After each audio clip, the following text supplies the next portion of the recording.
Hello everyone, मैं गौरव परिमल आप सभी का स्वागत करता हूं इस क्लास में। आज की क्लास का जो टॉपिक है वह है समांतर श्रेणी, गुणोत्तर श्रेणी एवं हरात्मक श्रेणी। इस टॉपिक से कैसे प्रश्न आ सकते हैं, चलिए उनको देखते हैं। मैं सीधे क्वेश्चन लेता हूं और क्वेश्चन पर कौन सा फॉर्मूला लगता है उसे आपको मैं एक्सप्लेन करते जाऊँगा।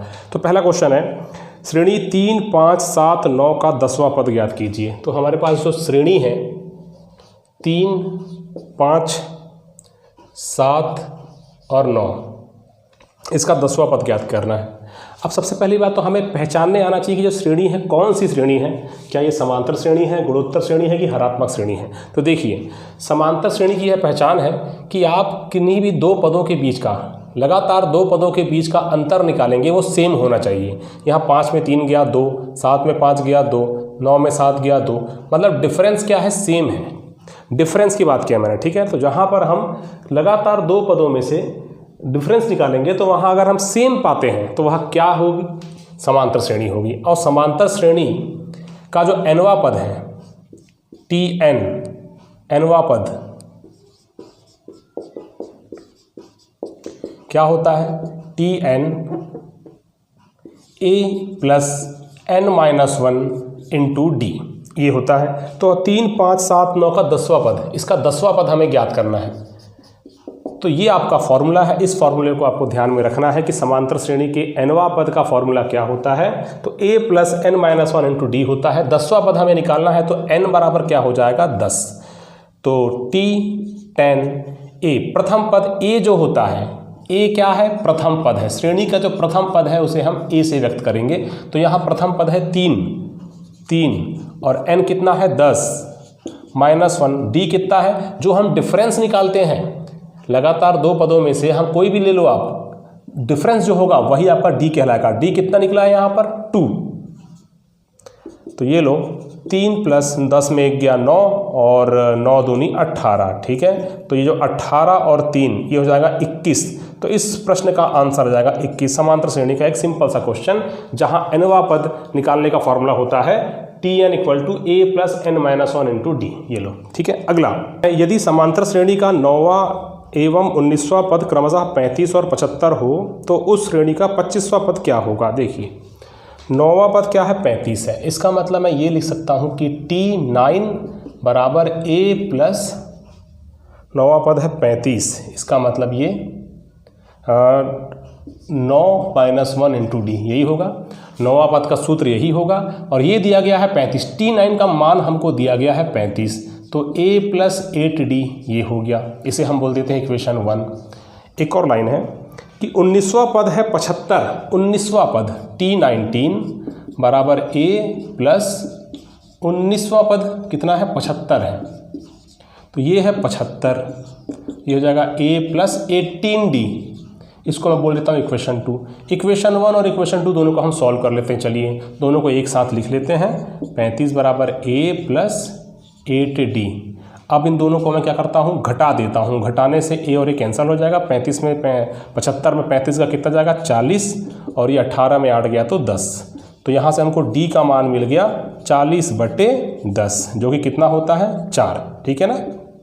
d का मान आ गया 4। अब d का मान किसी भी एक समीकरण में रख दो। इसमें रख देते हैं समीकरण 1 में, तो ये हो जाएगा 35 बराबर a प्लस 8, d का मान 4।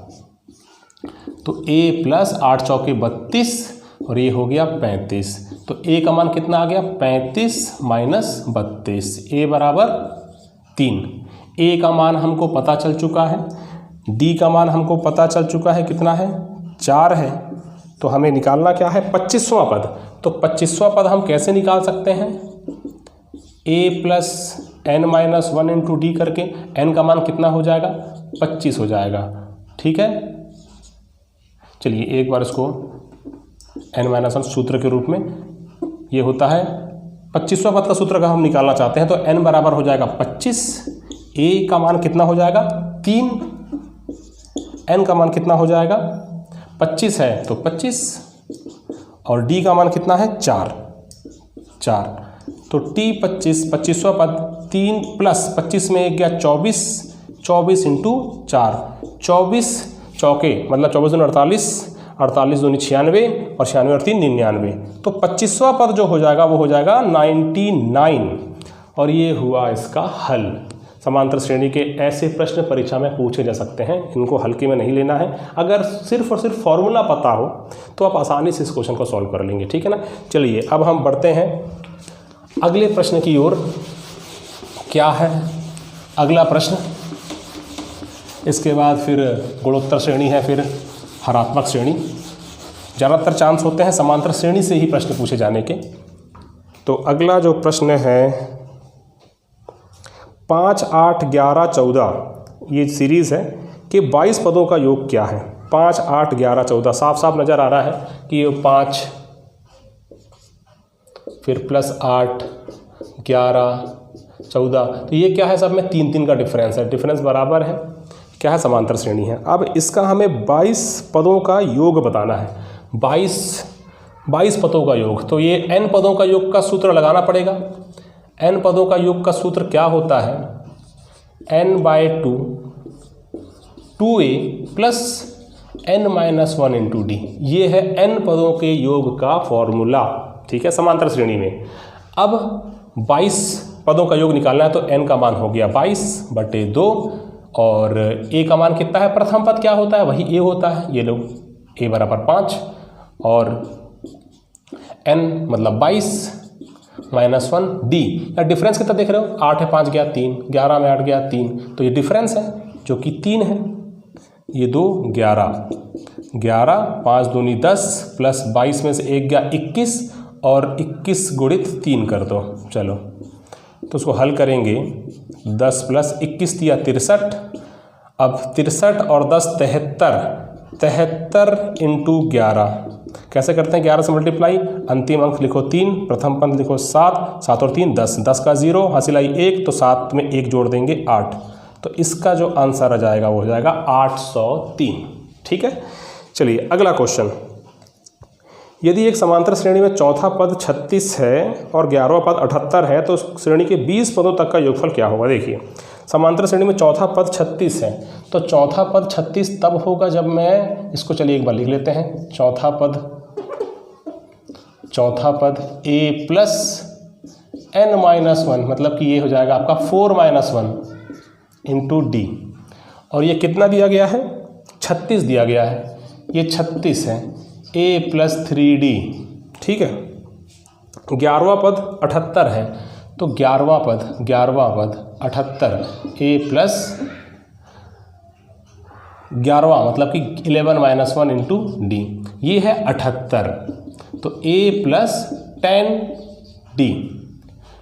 अब इन दोनों को मुझे क्या करना है, सॉल्व कर लेना है, बढ़िया से सॉल्व कर लो। 36 यहाँ लिख लो बराबर a प्लस 3d। अब माइनस कर दो, 8 में 6 गया 2, 7 में 3 गया तो 4, a से a कैंसिल आउट हो जाएगा माइनस करने पर, 10 में 3 गया तो 7, तो ये हो जाएगा d का मान 42/7 मतलब कि 6। तो d बराबर क्या हो गया 6। अब d का मान किसी एक में रख दो, यहाँ पर रख दो, तो ये हो जाएगा 36 बराबर a प्लस 3 और d का मान 6 3 18 हो जाएगा और यहाँ माइनस हो जाएगा, तो a का मान क्या हो गया 18 हो गया। अब हमें निकालना था 20 पदों तक का योगफल, तो योगफल का फॉर्मूला फिर से मैं लिख देता हूँ, क्या होता है n/2 2n plus n-1 into d, ये होता है 20 कितने पदों तक का, 20 पदों तक का, तो n बराबर 20 हो गया, 20/2 2 इंटू फिर वही 20 प्लस, अच्छा ये a रहेगा ना 2a 2 इंटू a। अब इसमें a क्या है, पहला पद क्या है, तो इस श्रेणी का पहला पद हमने निकाला है 18 है प्लस n-1 मतलब 20 -1 इंटू d कितना है 6 है, ये हो गया 10 और 18 दूनी 36 प्लस 19 छक्के, तो ये हो जाएगा 19 दिया 57 दूनी हो जाता है 50 दूनी 100 7 14 मतलब कि 114। अब 114 और 36 ये हो जाएगा 150 और 150 को 10 से मल्टीप्लाई करूँगा तो 1500, तो ये 1500 हमारा आंसर आ जाएगा। इस प्रकार से आपको ये क्वेश्चन सॉल्व करना है। ये हुए समांतर श्रेणी के बेसिक क्वेश्चन जो कि परीक्षा में पूछे जाते हैं, तो इसी प्रकार में से कोई ये क्वेश्चन पूछा जाएगा। चलिए अब हम देखते हैं गुणोत्तर श्रेणी के कैसे प्रश्न पूछे जाते हैं। तो ये क्वेश्चन जो है गुणोत्तर श्रेणी से है। 10, 20, 40, 80 का 8वां पद क्या होगा? 10, 20, 40, 80 इसका 8वां पद। अब देखिए इस श्रेणी को पहचानेंगे कैसे, पेपर में अगर आ गया तो हम इसमें समांतर श्रेणी का फॉर्मूला लगाना है कि गुणोत्तर श्रेणी का फॉर्मूला लगाना है, कैसे पहचानेंगे? हम डिफरेंस निकाल देखते हैं। तो 20 और 10 का डिफरेंस 10, 40 और 20 का डिफरेंस 20, 80 और 40 का डिफरेंस 40, ये तो डिफरेंस अलग अलग हो गया। अगला काम क्या करना है? पिछले केस में क्या बताया था मैंने कि अगली संख्या जो होगी, ठीक है, उसमें से घटाना पिछली संख्या को, लेकिन इस बार जो अगली संख्या होगी इसमें हम पिछली संख्या का भाग देंगे। मतलब ये जो 20 है तो 20 डिवाइड बाय 10 करेंगे, ये जो 40 है तो 40 डिवाइड बाय 20 करेंगे, 80 है 80 डिवाइड बाय 40 करेंगे। तो देखते हैं हम 10 दूनी 20, 20 दूनी 40, 40 दूनी 80, क्या आ रहा है? भाग देने पर समान अंक प्राप्त हो रहा है। इसका मतलब ये क्या है? गुणोत्तर श्रेणी है। गुणोत्तर श्रेणी का nवां पद, इसका फॉर्मूला होता है ARn-1, ये होता है फॉर्मूला। तो हमें क्या बताना है? 8वां पद बताना है। तो 8वां पद ये लो, ए मतलब कि 10 और R। अच्छा, ये जो डिफरेंस, ये जो हमने पाया है दोनों अगली संख्या को डिवाइड करने पर पिछली संख्या से जो अंक प्राप्त हुआ है यही है R। ये जो 2 प्राप्त हुआ है, पहले के केस में क्या बोलते थे हम, जब अंतर निकालते थे तो D नाम दिए थे, D से व्यक्त करते थे। अभी हम R से व्यक्त करेंगे जो कि 2 है। तो ये 2, इसकी घात कितनी हो जाएगी? 8वां पद निकालना है तो 8-1, मतलब कि 10 × 2 की घात कितना? 7, 2 की घात 7 कितना होता है? तो ये होता है 128, ठीक है। 128 × 10 मतलब ये हो जाएगा 1280। इस क्वेश्चन का आंसर हो जाएगा, ये लो, ठीक है। अगला 1, 2, 4, 8 के 10 पदों का योगफल क्या होगा? मतलब ये योगफल वाला प्रश्न है। 1, 2, 4, 8, इस प्रकार से 10 पदों का योगफल। अब देखिए वही काम करेंगे, मैं 2 डिवाइड बाय 1 करूँगा तो 2 प्राप्त हो रहा है, 4 डिवाइड बाय 2 करूँगा तो मुझे 2 प्राप्त हो रहा है, 8 डिवाइड बाय 4 कर रहा हूँ तो मुझे 2 प्राप्त हो रहा है। अब ये तो गुणोत्तर श्रेणी है, हमको पता चल चुका है क्योंकि हमने डिवाइड करके देखा है। अगर डिफरेंस मिलता तो यहाँ 1 मिलता, यहाँ 2 मिलता, यहाँ 4 मिलता, तो वो तो समांतर श्रेणी वाले केस में हम क्या करते थे? अंतर देखते थे। लेकिन गुणोत्तर श्रेणी के केस में हम डिवाइड करके देखेंगे, ये दोनों सेम होना चाहिए। हमने समांतर श्रेणी वाला केस लगा के देखा मान लो परीक्षा में, तो ये तो डिफरेंस सेम नहीं आ रहा है, तो चलो गुणोत्तर श्रेणी का लगा के देखते हैं। तो हमने देखा कि डिवाइड करके तो हाँ बिल्कुल सेम आ रहा है। तो इससे हमको पहचान करना है कि हमको कौन सा फॉर्मूला यहाँ पर अप्लाई करना है। तो यहाँ पर n पदों के योग का फॉर्मूला लगेगा, लेकिन गुणोत्तर श्रेणी का क्या होता है? गुणोत्तर श्रेणी के n पदों का योगफल ये होता है आपका AR⁻n-1 अपॉन R-1। देखिए इससे मिलता जुलता ही है। ARn-1 हमने क्या किया है, याद करने के लिए बता रहा हूँ। ARn-1 ऐसा होता था पहले, nवां पद। आपको करना क्या है, यहाँ ब्रैकेट लगाना है और इस -1 को इस प्रकार से लिख देना है, बस डिवाइड करना है R-1 n को वहाँ पर हटा करके। तो इसे याद करने के लिए बस है। चलिए, तो यहाँ पर अगर हम ध्यान दें कि n पदों का योगफल का जो फॉर्मूला है, इस पर हमको बस वैल्यूज पुट कर देना है, हमारा आंसर आ जाएगा। प्रथम पद a है, 1 है, तो हमने a की जगह 1 रख दिया। r कितना है? 2, और n मतलब कि कितने, हमको कितने पदों का योगफल ज्ञात करना है, तो हम क्वेश्चन से पता चलेगा 10 पदों का है। 2 की घात 10, ठीक है, -1 अपॉन 2-1, तो ये हो जाएगा 2 की घात 10 होता है 1024, ठीक है। अब बाहर 1 से मल्टीप्लिकेशन है तो कोई फ़र्क नहीं पड़ता, -1, 2 में से 1 गया तो 1, तो आंसर आ गया 10-23। ये इस क्वेश्चन का आंसर हो जाएगा। चलिए अब नेक्स्ट क्वेश्चन क्या है? 3 और 27 का गुणोत्तर माध्य क्या होगा? गुणोत्तर माध्य का बहुत ही सिंपल सा फॉर्मूला है। अगर a और b 2 अंक हैं और इसका मुझे गुणोत्तर माध्य निकालना है तो √AB कर देना बस। तो क्या है 3 और 27 का गुणोत्तर माध्य? 3 × 27, इसका मतलब क्या हो जाएगा? ये 3 × 27 को मैं ऐसा लिख सकता हूँ क्या? 3 × 9 बिल्कुल लिख सकता हूँ। अभी 3 × 3 बाहर आ गया, √9 बचेगा तो उसका मान होता है 3। √9 की वैल्यू 3, 3 3 ज़ा 9, तो इसका जो आंसर आ जाएगा 9 आ जाएगा। गुणोत्तर माध्य, बहुत ही सिंपल सा फॉर्मूला, √AB। अच्छा मान लो, अगर मान लो ऐसा बोला जाता कि समांतर माध्य निकालो, अगर ए और बी का समांतर माध्य क्या होगा, इस क्वेश्चन में 3 और 27 दिया है, 3 और 27 का समांतर माध्य क्या होगा, तो सिंपल सा काम करना है, समांतर माध्य अगर 2 अंकों का निकालना है तो उन्हें जोड़ करके 2 से डिवाइड कर देना, बस समांतर माध्य निकल जाएगा। 3 और 27 का समांतर माध्य अगर पूछा होता तो 3 + 27 / 2, मतलब कि 27 और 3 30 / 2, मतलब उस केस में 15 आ जाता आंसर, ठीक है ना, जब समांतर माध्य पूछा होता। तो अगर मान लो समांतर माध्य पूछ लिया गया है 2 अंकों का, तो आपको एक एवरेज ही निकालना होता है, a + b / 2। गुणोत्तर माध्य पूछा है तो √AB इसका फॉर्मूला है। चलिए अब देखते हैं हरात्मक श्रेणी के कैसे प्रश्न बन सकते हैं।